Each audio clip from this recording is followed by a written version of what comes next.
Not surprisingly, Helena Blavatsky also refers to astronomical underpinnings of Christianity. Quote, "It is useless and vain for the Protestants to explain against the Roman Catholics for their Mariolatry based on the ancient cult of lunar goddesses when they themselves worship Jehovah, preeminently a lunar god, and when both churches have accepted in their theologies the Son Christ of the lunar trinity."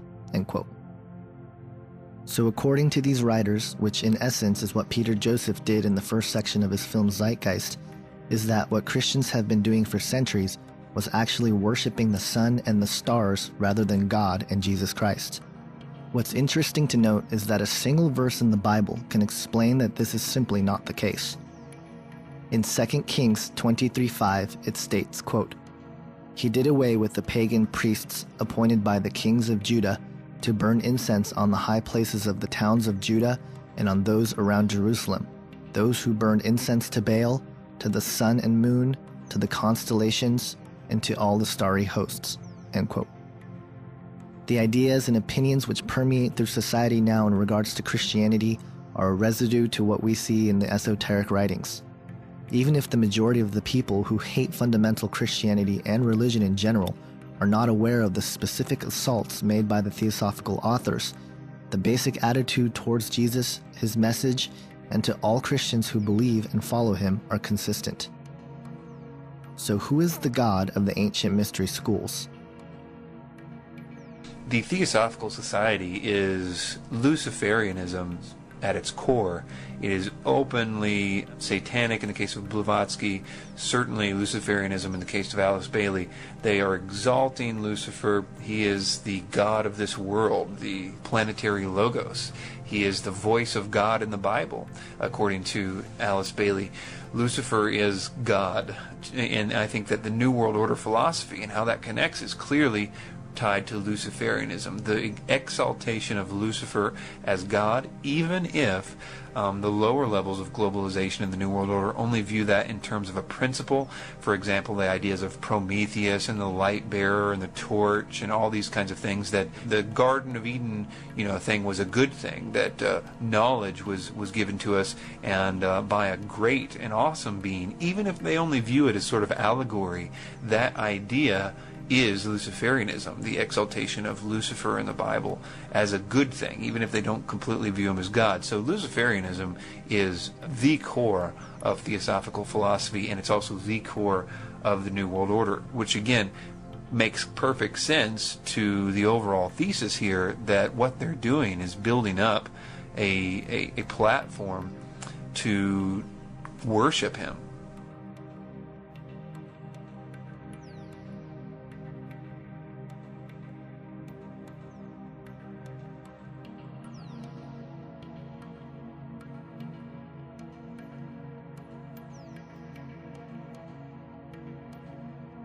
So you have very high-ranking guys saying that they're worshiping Lucifer. And it's not just, what we might think of as kind of simple Satanism, right? Where they go and they sort of worship Satan. I mean, that's all bad, right? But it's not very classy, let's put it that way. Whereas these other guys, the Masons, they've had this secret society for a very long time. They're very focused, they're well-to-do, they've got a purpose, and they're very patient.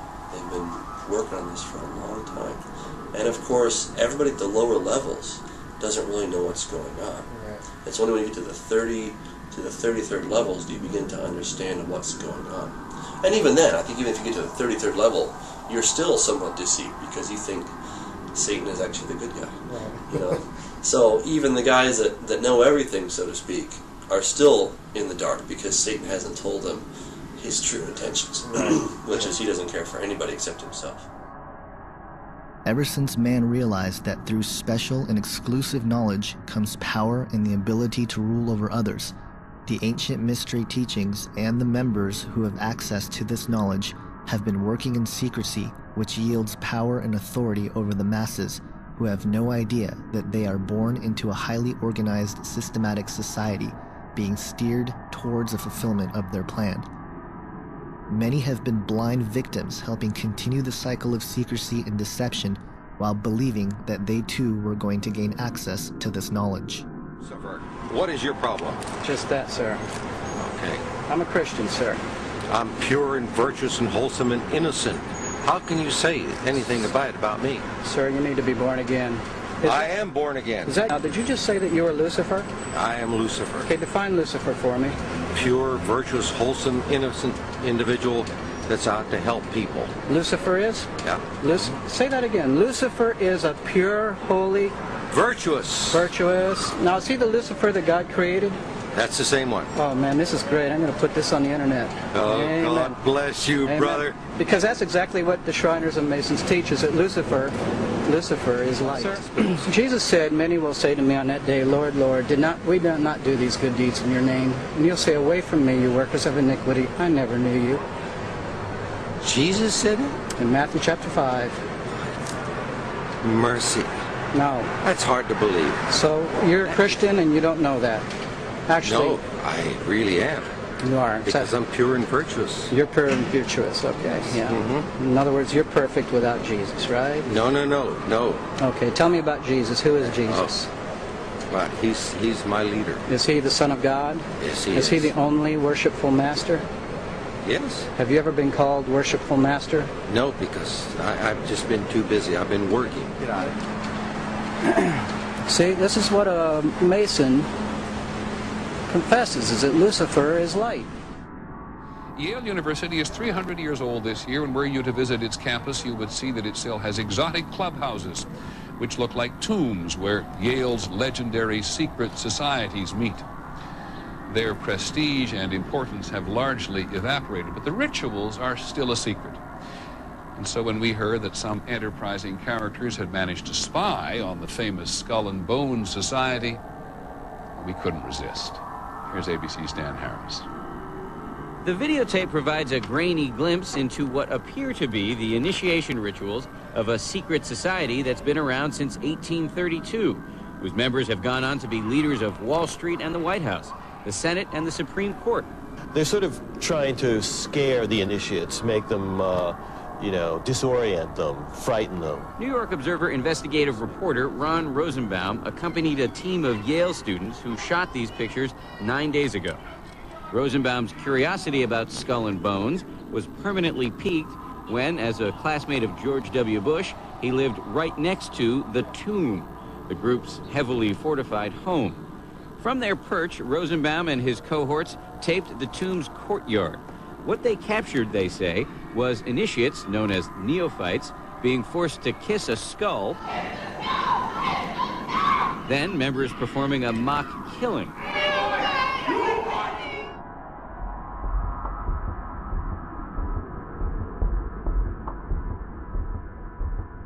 There is a biblical explanation for the ancient mystery schools and the idea of resurrecting Atlantis. After the fall of mankind in the garden, God says something very interesting to Satan.